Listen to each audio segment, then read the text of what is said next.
Good morning, friends and family. It is good to be back again here on SGP TV, whereby we do discussions and on several topics that affect our day-to-day lives. Yes, guys, I've been in South Africa for the past 10 years, and now I am in Zimbabwe. In a series of videos, I will be sharing with you my experience and data ever since I came to Zimbabwe. And today I have one of those topics that is widely discussed here on YouTube, and many people are still in dilemma on what to do when it comes to this topic that we are going to be discussing today. Anyway, without further ado, let us jump into today's business. But please, may you subscribe to my YouTube channel because YouTube is the only source of income that I have right now ever since I came to Zimbabwe. And sandawana chimwe chinhu chinondipa mari yekuti ndiraramise mhuri yangu. Anyway, let's jump to this screen. As you can see on the screen, there is a beautiful house, and that house, guys, is not mine. That house does not belong to me, but we will be talking about a house like that. Yeah, many people like me have been in the diaspora for as long as they can forget. And what has happened is vazhinji vacho tinenge tichisimbisana back there mudiaspora chiti Zimbabwe akuite kuzimbabwe kwakadhakwa akuraramike, ini ndakutofira kuno, ini ndakutoinvesta kuno, ndakuita zvinhu zvakasiyana kunge takagadzirisa pano pekugara kana tichinge tazoenda kumusha. So now I want to get into the nerves of the topic now. So chiri kuzoitika ndechekuti by the time somebody anozoona kuti I need to be in Zimbabwe, and in Zimbabwe that's where I belong, even though zvinhu zvakaoma, but there's that feeling inozokubata yekuti I need to be kuZimbabwe. Then that's when you start thinking about ndichanoenda kunogara pai kana ndichinge ndaenda kuZimbabwe. So when you open zvinhu zvakafanana nemaYouTube ana unoona paine vanhu vakafanana nesu ana Segurugudo vanenge vachitaura dzokai kumusha, masitenda ari kuita mari yakati, vakai, hauna zvaunenge waita ukaenda kuZimbabwe usina kuvaka. Then you come to Zimbabwe now, and most of the time when you relocate, guys, unenge usina kunyazogadzira zvakakwana, because relocation, guys, hakuna munhu anombofa akaigona. Hakuna formula chaiyo inoitika, nekuti munhu ega ega anenge aine zvinhu zvinenge zvichiita muupenyu hwake nezvinhu zvinenge zvichiramba, but zvese zvinocontributa pakuve successful kana pakuve ne-successful relocation. So this is what happens when you think of going kumusha. Unenge uine kamari kaunenge uinako, kaunenge wakaseva. Sometimes you sell other properties, nange maassets auinawo akafanana nemotikari nemimwe midziyo inodhura kudeclare pamaborder. Then you come to Zimbabwe, then you realize that you don't have a place to stay. Pressure iri kuzotangira when we go pamaplatforms akafanana neFacebook neYouTube, toona vamwe vanhu vari kuvaka dzimba vachiposta ipapo. Then iwewe now une kamari kauinako, kamari aka, remember, wabva nevana kudiaspora, wada kuenda kuchikoro, wada kudya, uri kuda pekugara, uri kuda kutsvaga source of income yekugenerata mari inochengeta from day to day. Now pane nyaya ndipapa pakubhalansisa panhu pekugara nekutsvaga chinhu chinokuraramisa. Saka chiri kuzoitika ndechekuti manje paunodzoka kudiaspora, you want to have a private life, you want to have somewhere to stay where people don't actually which word can I use? Pausingagare wakavhurirwa ziso nevanhu vaida kuona kuti waitei, wadyei, wapfekei, wadii. Ipapo ndo pari kuzotangira nyaya, because ukada kunoroja zvinhu zvako hazvina kubhalansa, or une certain type of life or appearance yauri kupa kusociety, uchave exposed kana uchiroja. Saka most people they believe kuti kana ukabva kudiaspora unofana kunge uine panhu pako pekugara. Vanhu vari kusvika kuti pakamari kaya kaanga ainako kaya obva abvisa kamari wotenga stand, atenga stand haasitori namari because mastand achari kudhura. Land is very very expensive in Zimbabwe. Unobva wasara usitori namari yekuvaka stand yai. Apa iwo nguva waita plan relocation. This is why you find kuti mumwe munhu 1 month down the line adzokera zvakare kudiaspora. I used to wonder what is happening. Then mumwe anogona kunge anga ine stand obva asvosvika oskovaka mari yobva yapera. Hapasina mari iya yekuita rimwe business inogenerata income. You have no choice but to be forced to pack your bags and go back to whatever war in the diaspora, whatever cave in the diaspora that you have been living in for the past 15-18 years. Now, pawakutanga kutsvaga mari yekuti uite business, you are going to take another years, 10 years. Now life iri kufamba, remember life haiswe papause.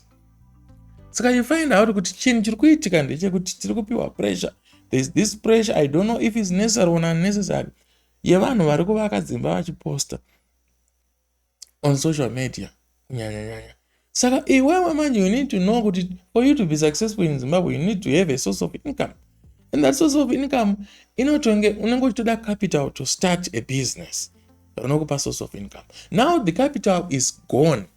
Yaenda kustand. The capital is gone. What developer not fully, just maybe 1/3 of the property of the land yaungoina usati wabva kudiaspora.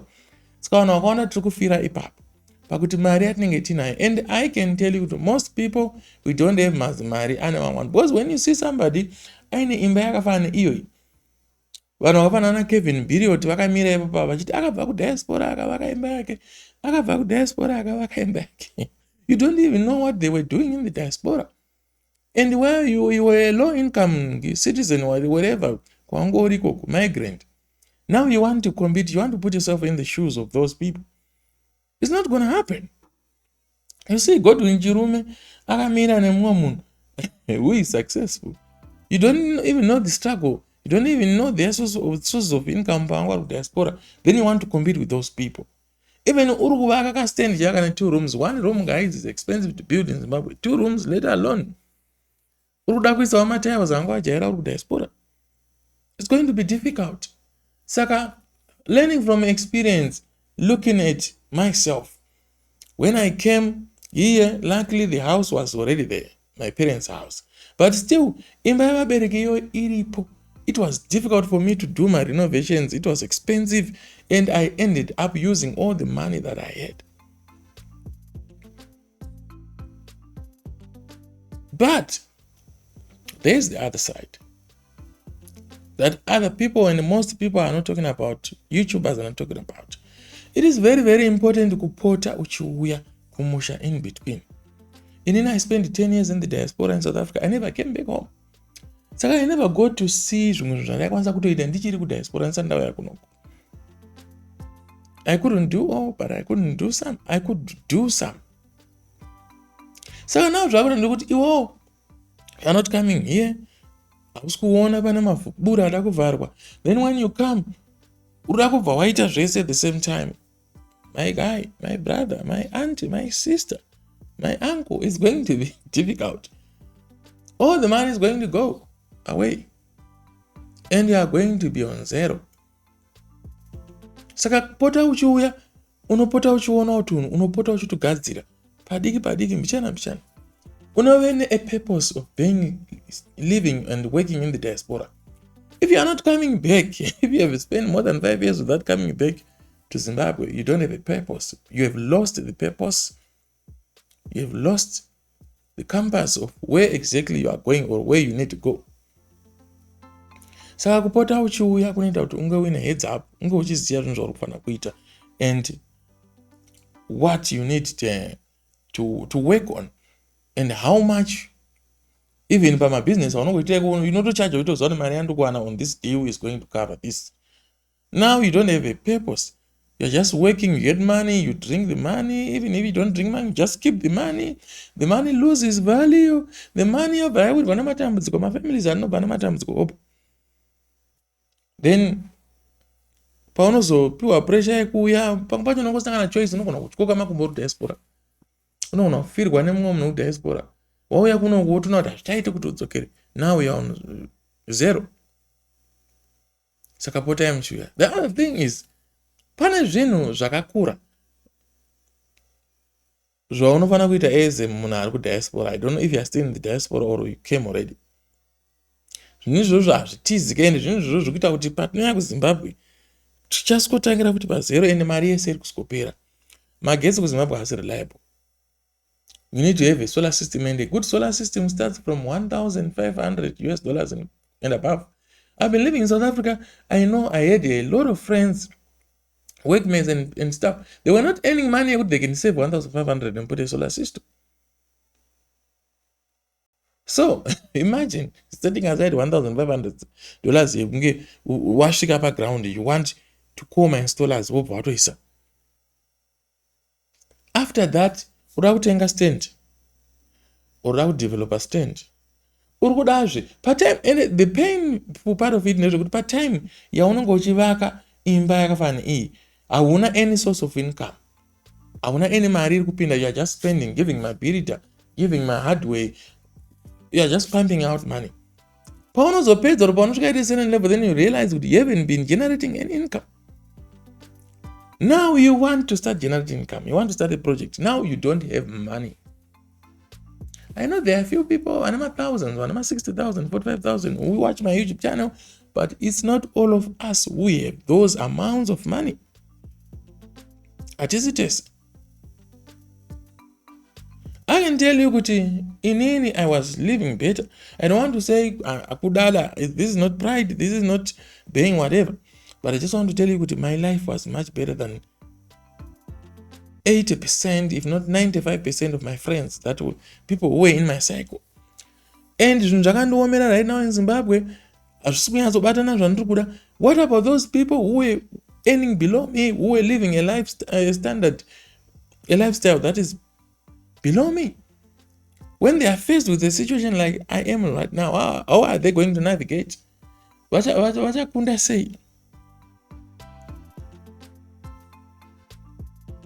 So guys, I don't know as discouragement or whatever, but I want to tell you, if you come to Zimbabwe, ukada kumhanyidzana nenyaya dzekuti ndoda kuvaka nekuti wa inspire or wapiwa pressure nevamwe vanhu vari pa social media, be it on Facebook, TikTok, ari takavaka, tiri kuvaka, ndiri kudevelop, ndiri kudii, vachiposta. Unochema because unosara usina kana senti. Mamwe maresi, you need to know yourself. You need to know your place and your position and your type of engine. Kuti engine yangu ini haisi yakumhanyisana nema-McLaren nema-Bugatti. Chimungori chimota chemushikashika ndechekutakura vanhu. Saka live according to your standards of earning and whatever. Kusvikirawo zvazoita. I'm not discouraging people from building a house, but I'm telling you kuti the pressure yatikubva nayo kudiaspora this ideology and theory yekuti munhu ari kudiaspora anofanira kunge aine his own place. Mari yese iri kusingopera ende kudzokera pazero. And in any country I've studied, and I think I said it in another video, kuti you need at least 3 to 4 years to establish. Going to South Africa to be successful, it's only 2% out of 100% yekuti vanhu vanotosvika kuine basa zvakarongeka, ototanga kutoseva mari the following month, otanga kutoita ma-developments and stuff. Most of us go there uri clueless, then ototanga from scratch, from square one. Kutanga kubuilda ma-relations, kutanga kuziya mikoto, kutanga kudii, kuzo-acceptwa ne-society, whether informal or formal, wherever diaspora country you are in. Then also stabilize, then wakwanisa kuto afford a pizza every week. But vanhu tiri kuzovaraiwa.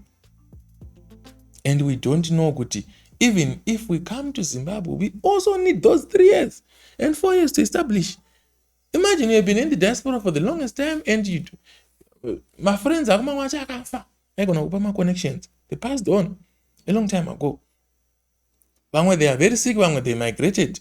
So when you come now to Zimbabwe, the landscape is very, very new. There are new players on the market.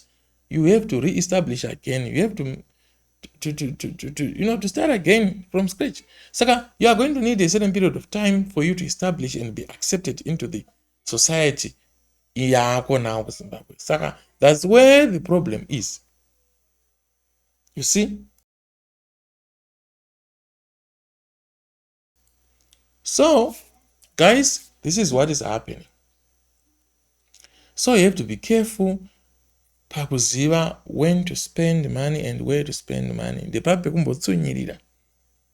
I was watching this YouTube video on this other day. What the other guy was saying is I think it's better kumboscoroja a little bit. It's better. Kunge mari yako ikuroja 4 months. Because now indagara in Zimbabwe for 2 months now. Solely 2 months. But I'm not any source of income and I don't have money.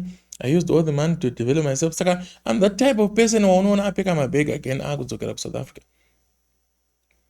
Who knows, maybe I can go back to South Africa or back to the diaspora, or you can go back to the diaspora. But the reasons why you will see me going back to the diaspora, if I have to, is because it's not because I don't have money or andakurongeka. I had some money, but the money I used it kunyaya dzepano pekugara. Pano pekugara, pari kusveta, all the money that you have. Zvekuita ngokudiridza mubhedha wakatimbirwa. All the water just disappear from the surface and you wonder why. Kuti motikari, kuti the water yaenda kupi, mvura yaenda kupi. Inongodisappear so. Ende mubhedha wakatimbirwa kuti uzonzi wazodaira mvura, unenge waudiridza. So that is the same thing. Saka, the most important thing, guys, that you need to be mindful of is nyaya yekuti generate say income in Zimbabwe. So imagine if I came here, I did my renovations on 3 rooms and I completed 3 rooms. I could have done on 1 room, maybe I could have saved the other money.